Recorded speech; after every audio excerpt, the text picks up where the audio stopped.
আমি তো দল পাল্টানোর মানুষ একদম। It's not a Gen Z story but it's a story about teenage কিশোরদেরকে নিয়ে। কিন্তু আমার গল্প যেদিন মনে হবে যে ওনাকে ডিমান্ড করে ভাইকে দরকার, সে থাকবে, যখন চঞ্চলকে দরকার তখন সে থাকবে। মোশাররফ করিমকে নিয়ে মাতৃ কাজ শেষ করলাম। অল ব্রিলিয়ান্ট অ্যাক্টরস যারা আমার মনে হবে যে আমার সাথে কাজ করা যায়। এই যে ছবিটা বেশ আগে করা মানে এবং লম্বা একটা বিরতির পরে আপনি ছবিটা দর্শকের সামনে আনলেন, এই পুরো সময়টাতে আপনার মনের অবস্থা এই ছবিটা নিয়ে কি ছিল আসলে? মনের অবস্থা ছিল যে টু লেট, অনেক দেরি হয়ে যাচ্ছে এবং রিলিজ করব হচ্ছে না, অনেক ধরনের সমস্যা তৈরি হচ্ছে।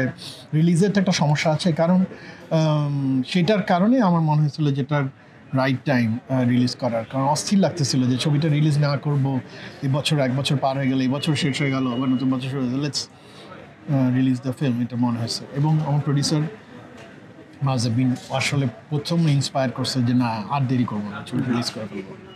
এর আগে তো বিভিন্ন ফেস্টিভ্যালে চলেছে ছবিটা এবং আমি নিজেও লিড ফেস্টে ছবিটা দেখেছিলাম, এবার এখানে দেখছি। এবং আপনার এই ছবিটা যখন করলেন অডিয়েন্সের যে রিয়াকশন আগে পেলেন, আপনার কাছে কি প্রত্যাশা এখন? আসলে এখন তো ছবিটা নতুন করে রিমাস্টার করা হয়েছে এবং প্রপারলি সাউন্ড যোগ হয়েছে, নতুন যোগ হয়েছে। এখন যে ছবিটা আমরা দেখতেছি এটা টোটালি রিমাস্টার্ড এবং প্রপার সিনেমা থিয়েটার। কারণ এর আগে একবার লিড ফেস্টে যখন দেখেছি নট প্রপার, সেটা প্রপার সিনেমা থিয়েটার সাউন্ড, এটা 5.1 যে সাউন্ড সিস্টেম, সেটা অনেক বেটার পাওয়া যাবে বলে আমার মনে হয় এখন।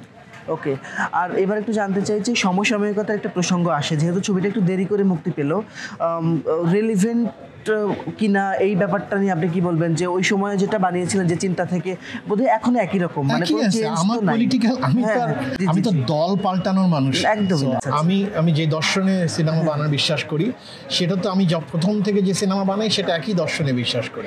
এটা সময় পরিবর্তনের বরং এটা এখন আরো রেলেভেন্ট, বিকজ এখনই নতুন গল্প, নতুন স্বপ্ন, ছোট বাচ্চাদের জেনজির গল্প, এগুলো দেখা উচিত। এবং যদিও এটা is not a Gen Z story but it's a story about কিশোরদেরকে নিয়ে, এবং গল্পটাও তো ওই রকম একটা অ্যাডাপ্টেশন থেকেই করা। এবং আমি একটু জানতে চাচ্ছি যে ছবিটাতে আমার যেটা মনে হয়েছে সাউন্ড খুব ভালো, কিন্তু আর্টের জায়গাটা আপনি খুবই গুরুত্ব দিয়েছেন। মানে হ্যাঁ জি, তো মানে পুরো আমি যদি মানে ডিভিশন করি যে আর্ট, তারপরে ক্যামেরা এবং কাস্টিং সব মিলে সবচেয়ে চ্যালেঞ্জিং কোন বিভাগটা আপনার কাছে মনে হয়েছে এই ছবিটা করার ক্ষেত্রে? আর্টের জায়গাটাই নাকি অন্য কোনো? Cinema itself a challenge, and cinema it's the fun, full of fun, so it's nothing, মানে ওইভাবে চ্যালেঞ্জ ফিল করি যে মজা। আর আমি দেখলাম যে খুব রিয়েল লোকেশনে কাজ করা এবং ঢাকা শহরে এত ব্যস্ত একটা জায়গাতে ক্যামেরা নিয়ে কাজ করা, গুলিস্তান, অনেক জায়গাতে আপনাদের কাজ আমি দেখলাম। ওই এক্সপিরিয়েন্সটা ছোট্ট করে এক্সপিরিয়েন্স ব্রিলিয়ান্ট। এবং রিয়েল লোকেশনে কাজ করার সুবিধা বিকজ অফ নবেরা। নবেরা নিজের ফিজিক্যালি খুবই প্রচন্ড ফিট, নবেরাকে বেশি মানুষ চেনে না, ইজিলি ওকে নিয়ে যে কোনো জায়গায় ট্রাভেল করা যায়, যে কোনো জায়গায় ক্যামেরা বসানো যায়। আর তুইন তামিজলি brilliant cinematographer can capture brilliantly.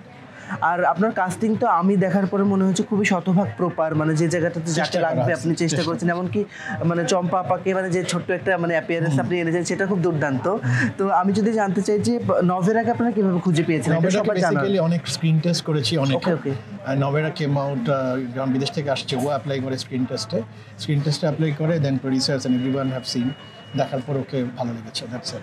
ও তো যেহেতু বিদেশ থেকে পড়াশোনা করে এসেছে, ওর ইংরেজি খুব ভালো, তো এখানে খুব একটা গাইয়া একটা ভাষার টোনের ভাষায় ইউজ আছে, দু ভাষা ল্যাঙ্গুয়েজ। ও প্রথমে ইংরেজিতে শুট করেছি আমরা, জি সেটাই জানতে চাচ্ছিলাম। প্রপার ইংরেজিতে কথা বলছে, তারপরে ডাবিং ও বাংলায় কথা বলছে। এবং দিনাজপুরের থেকে, পাবনা থেকে আমরা লোক নিয়ে আসছি, সে সামনে বসে পাবনার ডায়ালেক্টে কথা বলছে। আর আমি একটু ছবিটা নিয়ে শেষ প্রশ্নটা করতে চাই যে আপনার হলে দর্শকের কাছে কি প্রত্যাশা, মানে এই ছবিটা বেশি ছবি দেখুক, কিশোররা ছবি দেখি, স্কুল কলেজে মানুষের ছবিটা দেখুক, তারা ছবিটা দেখতে আসুক, এটাই আমার প্রত্যাশা। তারা যত বেশি দেখবে তত আমরা ইন্সপায়ার হব নতুন ছবি। আর ছবির বাইরে আর একটা প্রশ্ন করতে চাই, যেটা আপনি বলছিলেন যে দল পাল্টানোর লোক তো আমি না, কিন্তু দেশের তো একটা পরিবর্তন এসেছেই, মানে জুলাই আন্দোলনের পরে আমরা শুনতে পাচ্ছি যে এখন পুরো আপনি যেহেতু অনেক বছর ধরে আমি বলবো অভিভাবকের জায়গাতে আছেন, বিশেষ করে বিজ্ঞাপন ইন্ডাস্ট্রি তো ডেফিনেটলি, এছাড়া অন্য ফিল্ম ইন্ডাস্ট্রি সব জায়গা থেকে, তো এখন কাজ হচ্ছে না এবং আর্টিস্টরা লিখছে কিন্তু ফেসবুকে যে এখন বেঁচে থাকাটাই যেন শিল্প হয়ে দাঁড়িয়েছে। তো এই যে কাজ কমে যাওয়া, এটা কি পুরোটা ব্যাপারটা আপনি কিভাবে দেখছেন? দেখেন, যে কোনো ধরনের বড় অভ্যুত্থানের পরে যখন একটা পাওয়ার শিফট হয় তখন এই ধরনের সমস্যা ঘটে।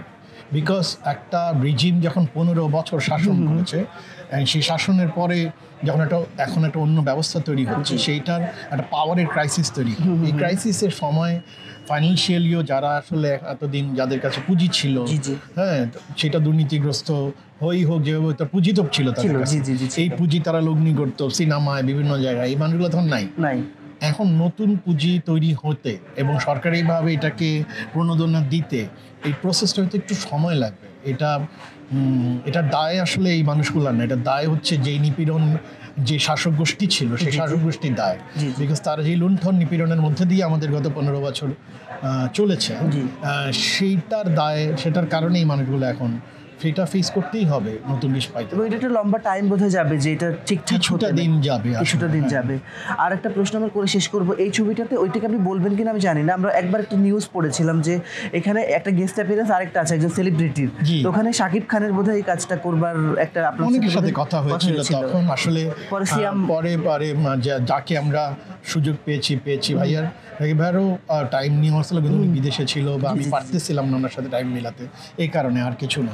আর আমরা সবসময় একটা কথা বলে থাকি, জীবন ঘনিষ্ঠ ছবি আর ব্যবসা ছবি, যদিও ছবিকে আলাদা করে দেখবার কিছু নাই, কিন্তু একটা জায়গা তো ধারণা তো কিন্তু আছে, পরিষ্কার আছে, তো আমাদের দেশে আছে এবং ভারতীয় উপমহাদেশে আসলে বেশি আছে। তো আমি যদি একটু জানতে চাই যে আপনি যে ধারার ছবি করেন, শাকিব খান যে ধারার ছবি করে, আমরা কি কখনো এই দুই ধারার দুজন বড় মাপের তারকাকে একসাথে কখনো দেখতে পারি কিনা, বা ওনাকে নিয়ে আপনার বিশ্লেষণ কি? স্বপ্ন কোনোদিন ওনার সাথে কাজ করা, কেন হবে না, অবশ্যই হবে। আমার গল্প যেদিন মনে হবে যে ওনাকে ডিমান্ড করে, ভাইকে দরকার, সে থাকবে, যখন চঞ্চলকে দরকার তখন সে থাকবে। মোশাররফ করিমকে নিয়ে মাত্র কাজ শেষ করলাম, অল ব্রিলিয়ান্ট অ্যাক্টার্স যারা আমার মনে হবে যে আমার সাথে কাজ করা যায়, আমি অনেকের সাথে কাজ করেছি, সবাই ডিপেন্ড করবে আমার স্টোরি কি বলে। আর এই রিশাগাল চলে আসলো, এর পরের ছবিটা কি? এই পরের ছবি এখনো নাম ঘোষণা হয়নি। 69-এর জন্য তো অনুদান পেয়েছিলাম, কিন্তু সেটার বাকি ফাইন্যান্স না পাওয়া পর্যন্ত এটা করতে পারছি না। আর যদি না পাই তাহলে অনুদান ফেরত দিয়ে দেবো, আগেরবারও ফেরত দিয়ে দিয়েছি। এরপরে নতুন একটা ছবি স্ক্রিপ্ট করে রেখেছি, ওটা করার চেষ্টা করব। আর যদি সুযোগ হয় আবার পেন্সিল আঁকাপুরি অ্যাটেম্প নেব। So I will keep on making film. আমি এখন শুধু আরো নিয়মিত সিনেমা বানাতে চাই। মোশাররফ ভাইকে নিয়ে কি ওটিটির কাজ করলেন? বোহেমিয়ান ঘোড়া, ওকে, ওটা নিয়ে যদি একটু মাত্র শুরু, সেই শুটিং শেষ হয়েছে। আমরা নেক্সট মান্থে হয়তো এটা মার্কেটিং। ওনার সাথে কি ফিকশন প্রথমবার fiction, one of the finest experience in my life. Mosharraf Karim, আরে অসাধারণ, মোশাররফ ভাই অসাধারণ। আমরা এক্সাইটমেন্ট মানে এটা দেখে যাবেন, এটা ভালো লাগবে সবার। I was so excited to work with him.